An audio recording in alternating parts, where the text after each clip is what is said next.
The glass wall cracked as it absorbed the weight of a body. Somewhere in the back office, a man screamed, the muffled kind of scream you let out when you're begging no one else hears it.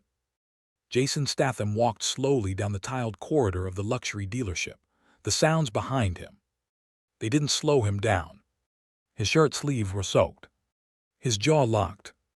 In one hand, not a weapon but a soaked cloth, dripping cologne. He wasn't there to make a scene. The scene had already happened. He just hadn't finished it yet. 24 hours earlier. No flash. No entourage. Jason stepped off the curb in work boots and a plain shirt, his jeans dark with streaks of oil. In his hand, a creased notepad with engine codes and tire sizes scribbled in messy, greased pen. No one looked twice at him as he crossed into Zephyr Elite Motors. And that was their first mistake. Inside the showroom, the air was filtered to perfection. White light beams angling off chrome finishes, leather polish, and whispered finance figures. An electric sports coupe spun on a raised glass turntable. Behind the counter, two salesmen leaned against espresso cups in arrogance. Jason walked in slow. One of them tall, bleach-toothed gold name tag. Milo didn't even pretend to smile. Jason looked at the price tag on the nearest model. Used. Milo didn't move from the counter. Pre-owned Elite. Jason nodded, quiet. He asked about engine specs. Milo didn't answer. Instead, he laughed under his breath and leaned over to his coworker, whispering just loud enough. You ever seen a guy walk into a dealership smelling like diesel and ask about twin-turbo hybrids? The other guy laughed. Jason ignored it. He asked again, clearer this time. This one come with variable drive.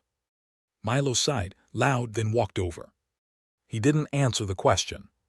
Instead, he reached into a drawer, pulled out a metallic spray bottle and misted it twice on Jason's chest. Let's clean up the lobby a bit. Jason blinked. Didn't move. Didn't say a word. Not yet. Security saw it from across the glass. They didn't intervene.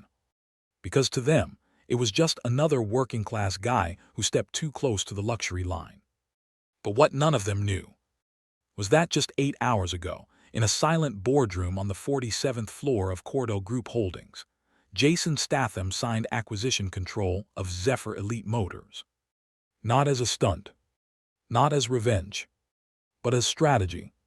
The parent company was restructuring, and Zephyr Elite was bleeding money on PR and overpaid executives. Jason didn't just buy them. He bought their contracts, including the ones that guaranteed employment, unless terminated for public misconduct. Milo was still smirking. Jason walked past him. Didn't argue. Didn't demand an apology. He just looked at the turntable again. This one's got launch control. Milo scoffed. You think you're driving this one off the lot? Jason nodded once. Didn't say I was driving. In the back office, sales director Chet Lormond watched the whole thing on the internal cam. He leaned back, laughing. This guy's serious. Looks like he just rolled out from under a city bus. He tapped the intercom to Milo. Don't waste your time. He's probably just casing the place for parts. Milo grinned, already handled. Chet lifted his drink, sprayed him. 2 pumps, baby. Jason stepped outside. Took one last look at the Zephyr building. Then walked down the block to a courier parked at a red light. He handed over a sealed folder. Inside, ownership verification, transfer clearance, and a security memo marked urgent. The courier nodded and peeled off. Back in the showroom, Milo was now walking a real buyer through the options. Slick suit, platinum card. Jason had vanished like he'd never existed. But in the ceiling vent above reception, a small camera rotated. It wasn't part of the dealership system. It was Jason S. By midnight, things were already shifting. The security firm received a new chain of command email. All surveillance from that day was requested, archived and locked. A new badge access schedule was uploaded. One that revoked entry for 3 people. Chet, Milo, and one upper manager in payroll who'd been siphoning performance bonuses. The next morning, Chet came in early, found his pass didn't work. He called Milo. Try yours. It failed too. They didn't panic, not yet. But when they reached the front desk, and the receptionist nervously handed them both sealed envelopes with Jason Statham's signature at the bottom, that's when the panic started. Inside Milo's envelope, a copy of the customer service policy, a photo of him mid-spray, and a termination letter effective immediately. He stormed into the back office, found Jason sitting in his chair. The same plain shirt. No suit, no bodyguards. Just a signed franchise ledger open in front of him. Milo froze. "You're not." Jason didn't stand. He just looked up. "You sprayed me." Milo stepped back, heart racing. "That was a joke. You sprayed me." Milo started to raise his voice. Jason stood. That quiet way. No threat, just presence. Chet entered behind Milo and tried to intervene. "Let's not escalate this." Jason turned. "You mocked a man for asking a question." He pulled the security cam photo. "You violated 3 conduct rules, and more importantly, you made this place forget who pays for it." Chet's face drained. "You don't understand." Jason walked forward. 2 steps. "That car I asked about, I built that engine line 6 years ago. That design, it was tested in a lab I built. And the logo." He pulled a folded photo from his pocket. A younger Jason. In a factory, welding the prototype base frame with his name engraved beneath it. Jason dropped the photo on the desk. "I've been building this company for a decade from the shadows. You just sprayed the signature off your own paycheck." The espresso machine hissed. Someone had tried to make a cappuccino. Instead, they burned the milk. The stench drifted through the front hallway of Zephyr Elite Motors, mixing with the stress in the air. It had only been 6 hours since Milo got escorted out. But the ripple had already become a wave. Half the team was whispering behind closed blinds. Some didn't even believe Jason Statham was the new owner. Others believed it too well and were already hunting for new jobs. But no one expected what happened next. Not when the regional rep arrived. Not when the influencer got sprayed. And definitely not when the entire dealership network flipped upside down in one afternoon. 9:00 a.m. Jason stood in the back service bay. He wasn't giving a speech. He was watching. 3 techs were working on a convertible with its drivetrain half exposed. One of them, Oscar, wiped sweat from his forehead and looked up. "You're the guy, aren't you?" Jason didn't respond right away. "I'm the one who asked about launch control." Oscar laughed quietly. Milo was a jerk. Jason's tone didn't change. "You ever sprayed a customer?" Oscar shook his head. "No chance." Jason nodded once. "You still work here." He walked off. 10:03 a.m. Chet was still in the break room trying to draft a letter to corporate. He didn't know corporate was Jason now. The door burst open.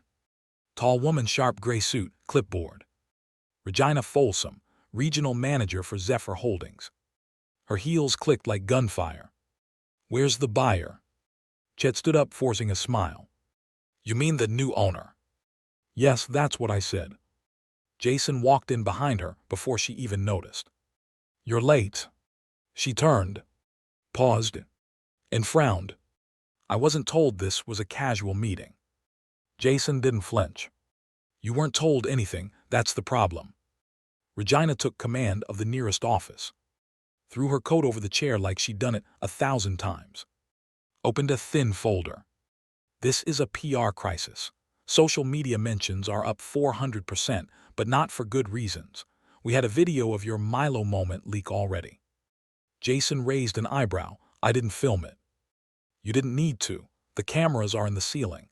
This entire location's wired by you." Jason nodded. Regina went on. "I need to make sure this doesn't escalate. There's a brand influencer arriving in 20 minutes. Big deal. We need to ensure she leaves smiling." Jason walked to the window. Watched 2 kids play with a tennis ball outside the lot. "I'm not worried about smiles." Regina's tone hardened. "I am, because if she leaves unhappy, that triggers a 5-figure refund clause, signed by your board." Jason turned. "I bought the board too." 10:21 a.m. The influencer arrived. Designer dress, 2 assistants, no eye contact with staff. She entered with a phone in one hand, already live streaming. And here we are, darlings, at Zephyr Elite, where dreams are made of carbon fiber and concierge treatment. Jason was standing near the back, hands in pockets. He didn't interrupt. She didn't notice him. Instead, she turned to a teenage girl in line for service. The girl wore a hoodie, carried a backpack, and had a grease-smudged notebook in her hand. The influencer laughed. "Oh my God, they let anyone in now." She waved over a staff member. "This isn't a skate park, you know." Jason stepped forward. Soft, controlled. "Problem?" The influencer turned, clearly annoyed. "I was just saying, this brand has standards." Jason looked at the girl. Then back at her. This girl helped her father rebuild a V12 engine last summer with no manual. The influencer blinked. Jason nodded toward the service bay. "She belongs here more than you do." She raised her voice. "Excuse me, do you know who I am?" Jason replied flatly.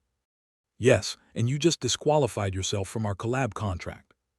Regina watched from the mezzanine. She started to step forward to fix it. But she paused, because Jason didn't backpedal. He handed the girl a single card. "Bring your build log next week." Then turned to the influencer's team. "You have 90 seconds to leave before I revoke your filming waiver." They left. Fast. 11:15 a.m., back in the office. Regina confronted Jason. "You just cost us the most followed auto influencer in the tri-state area." Jason stared at her. "I replaced her with someone that doesn't buy followers." "You're burning deals." "No," Jason replied, "I'm ending lies." She opened her folder. "I have the power to file a report." "You had the power." Jason handed her a new printout. Effective immediately, she was reassigned. She blinked at the letterhead. "You're promoting me." Jason nodded. "To the one job where you can't fake metrics." Her eyes dropped. "Regional Supply Coordinator." Her voice cracked. "That's trucks and warehouses." Jason stepped forward. "You wanted a legacy, start there." 1:00 p.m. The showroom was unusually quiet. Jason stood at the front, watching customers walk in. He didn't say a word. Didn't advertise.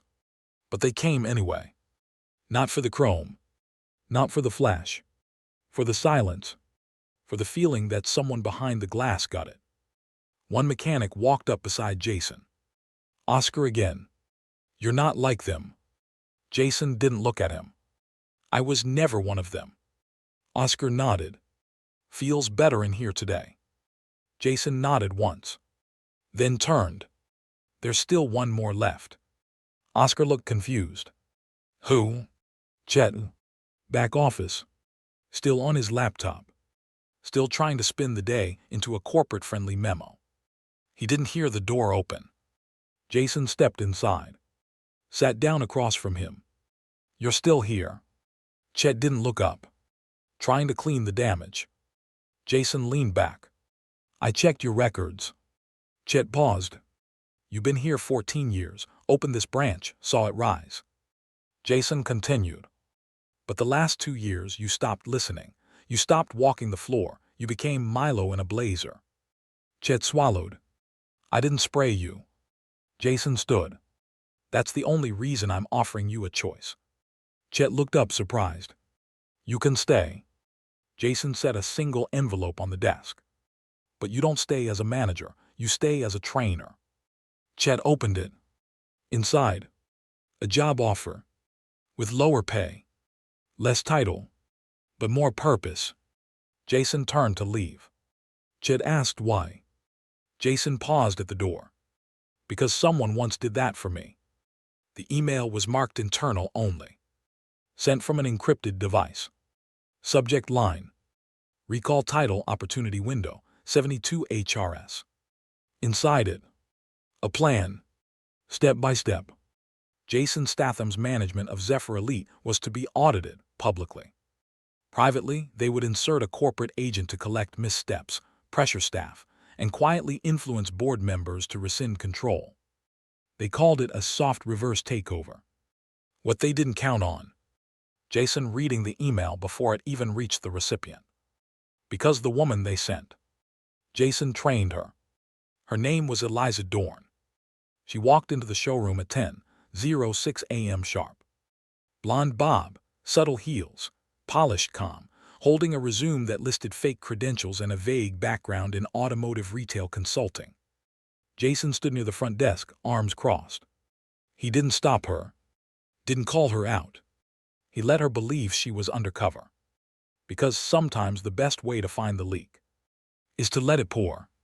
By 11:15 a.m., Eliza had already accidentally overheard Chet mentioning Jason's unorthodox decisions. By noon, she had requested to sit in on a vehicle client call. By 1:30 p.m., she was compiling a non-compliance dossier on Jason's management style. And by 2:00 p.m., she was inside the client dinner, which was exactly what Jason wanted. The dinner was held inside the exclusive Zephyr private lounge. Clients who'd spent over $500K were invited.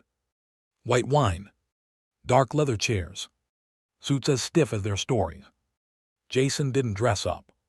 He wore the same boots from day one. Clean now but unpolished. He sat near the end of the table, silent, watching. One of the legacy clients, a man named Darryl Vale, leaned over to Eliza.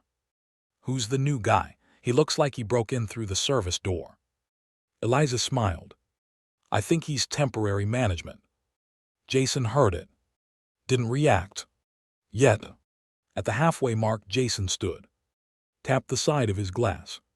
Silence fell. "Thank you for joining us. I've only got one thing to say." He reached under the table and pulled out a black case.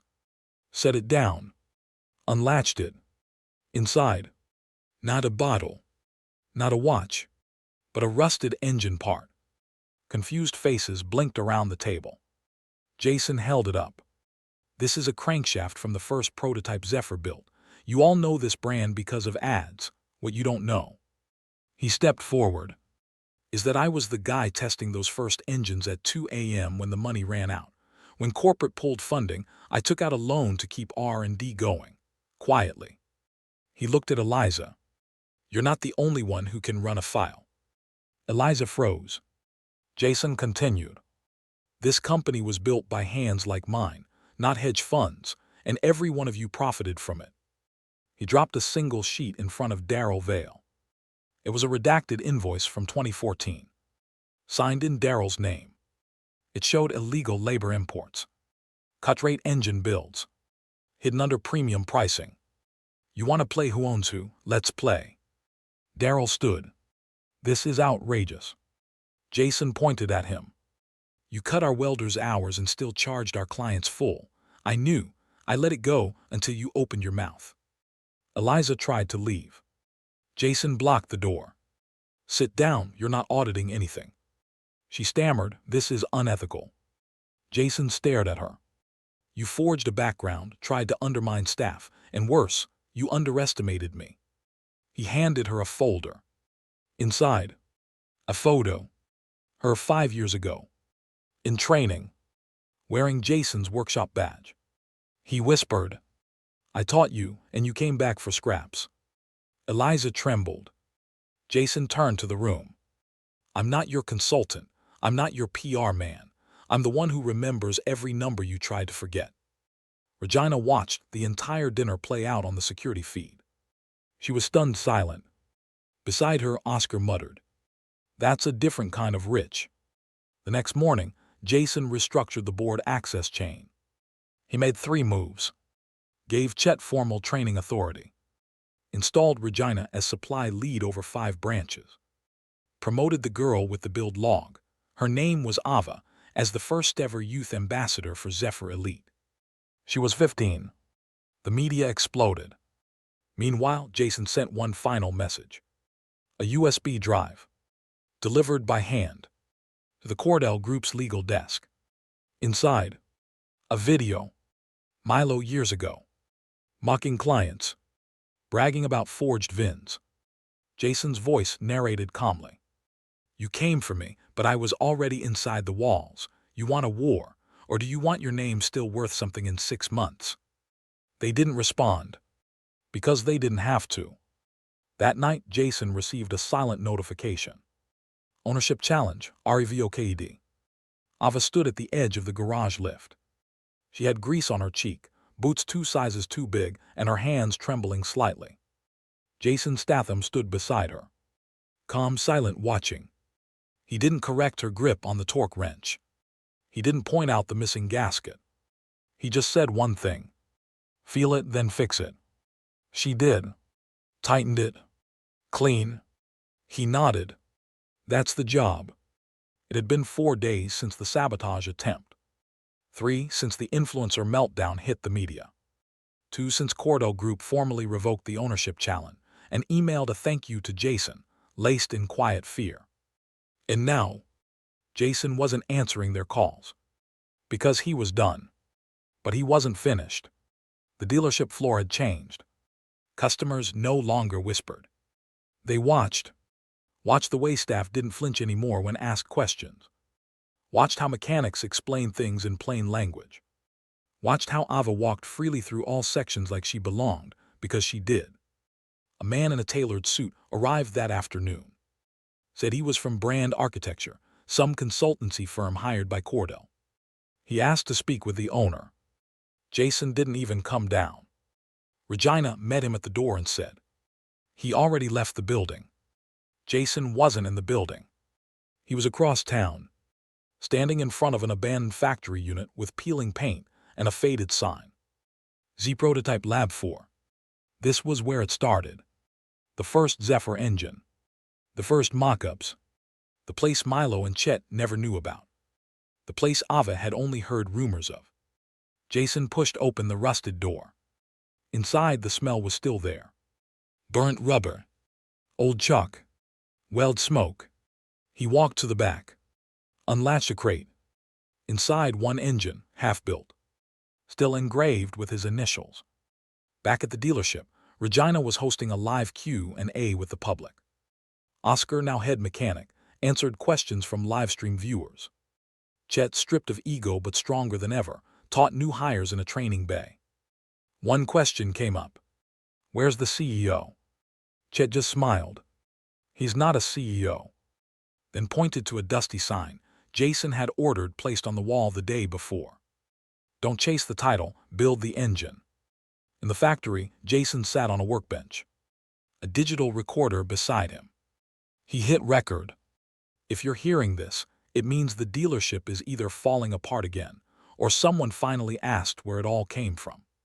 He paused, then continued.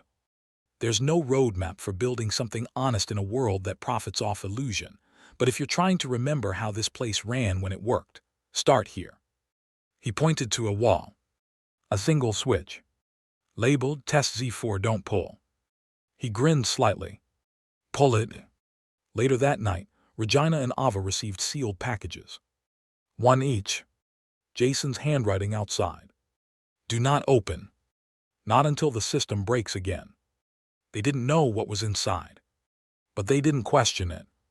Because Jason had already shown them what it meant to protect something with silence and rebuild it without asking permission. The media tried one last time. They showed up with a camera crew. A reporter asked to speak with the mystery owner. Jason walked out from the garage, sleeves rolled up, hands covered in grease. The reporter held out a mic. Are you the man who fired your whole executive board? Jason didn't break stride. I hired a better one. What do you say to people who think you're just a mechanic playing boss? Jason paused. Looked straight into the lens. Then they've never met a mechanic who built the thing they're sitting in. He walked away. The mic dropped. Not physically, but emotionally completely. Final day. Jason stood at the same front entrance where Milo sprayed him. Now, that space was gone. Replaced with a bronze plaque. It read, all clients welcome, all workers respected. Zephyr Elite 2. He turned to Ava. You're not done. She smiled. I know. He handed her a key. To the old factory. She blinked, why me? Jason nodded. Because you're the only one who doesn't want the spotlight. She looked at the key. Then back at him. What are you gonna do now? Jason looked down the road. Sunlight bounced off the rooftops. He shrugged. Maybe fix up something that's not broken yet. Then he walked. Didn't say goodbye. Didn't wait for applause. He just disappeared into the city the same way he came. Like smoke before the fire starts.